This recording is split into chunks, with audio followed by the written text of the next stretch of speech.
Namaste, I am Minnie and welcome to my channel Food Atomic. If you are new here, I make easy plant-based or vegan recipes with step-by-step instructions, and if you want to see more of these videos, please subscribe to my channel and click on the bell icon to get regular updates.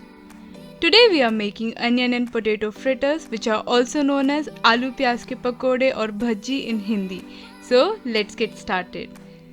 These are the list of ingredients we would need to prepare onion and potato fritters. I have also listed them in the description section. I have finely chopped 2 small potatoes, 1 small onion and 100 grams of coriander leaves. I'm adding all of them to a big bowl. If you like them to be spicy, you can also add some fresh green chilies.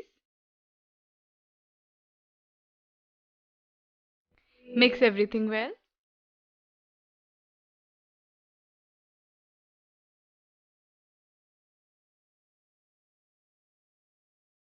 Now take a fresh bowl and add 150 grams of chickpeas flour, also known as gram flour, half teaspoon of red chili powder, 1/3 teaspoon of turmeric powder, 1 teaspoon of salt or salt as per taste, half tablespoon of carom seeds, and half tablespoon of mango powder.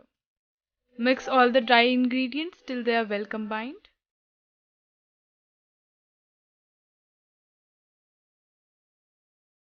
Now we are going to add this dry ingredient mix to the chopped vegetables. We are going to add it in small quantities, not everything all together.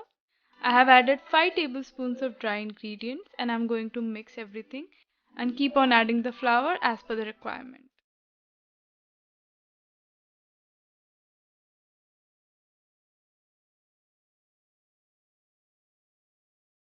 Adding some more flour.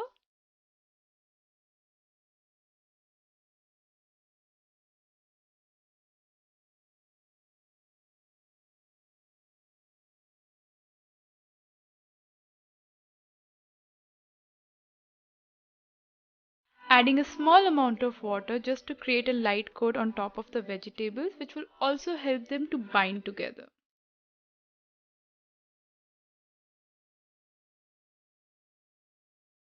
You can add some more batter or water as per the requirement, but do not add too much of flour as it can compromise the taste of the fritters.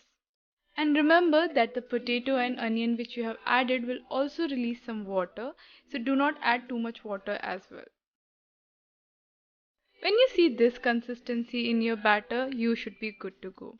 Now heat some oil, and once the oil is hot, take 1 tablespoon of mix and add it to the oil. You can always change the size as per your convenience or the pan you are cooking in. Do not overfill it and add as much as your pan can take. Make sure that you cook them in medium heat and let them cook for about 2 to 3 minutes before turning them. Once you see them turning slight golden brown, go ahead and turn them to the other side. Few of the first ones I added to the oil are already turning golden brown, and now look at them. Don't they look beautiful? Once they turn golden brown, take them out of the oil and place them on a paper towel so it can absorb excess amount of oil. If you are making them for the first time, what I would suggest you to do is heat the oil, place the first friter in the oil and test whether it is getting cooked from the inside as well. And that way you can gauge whether the oil is too hot and it might be getting golden brown from the outside but not getting cooked completely from the inside. And that will also tell you whether you need to adjust the heat or even the size of the friter. I am making the second set of friters. This is one of those recipes which I ate growing up and my mom used to prepare it every single time it was raining. Pro tip, it goes really well with a cup of tea. The best thing about this recipe is how simple it is and how quick it is to make it. And also that it uses some ingredients which are available every single day in everyone's household. Plus, it's vegan and gluten free. Make sure that you serve them hot. They go perfectly with ketchup, but you can also serve them with some green chutney. These make a perfect evening snacks but can also be used as starters in your parties. They can be paired with rice items and would make a perfect crunch alongside. One of my favorite combination is to serve these fritters with some lemon rice. Do try that combination out guys, I'm sure you would love it. And if you're looking for an easy lemon rice recipe, you can check out this video on your left. So if you liked today's video, please give it a thumbs up and don't forget to share it with your friends and family. I'll see you soon with another interesting vegan recipe. Until then, bye.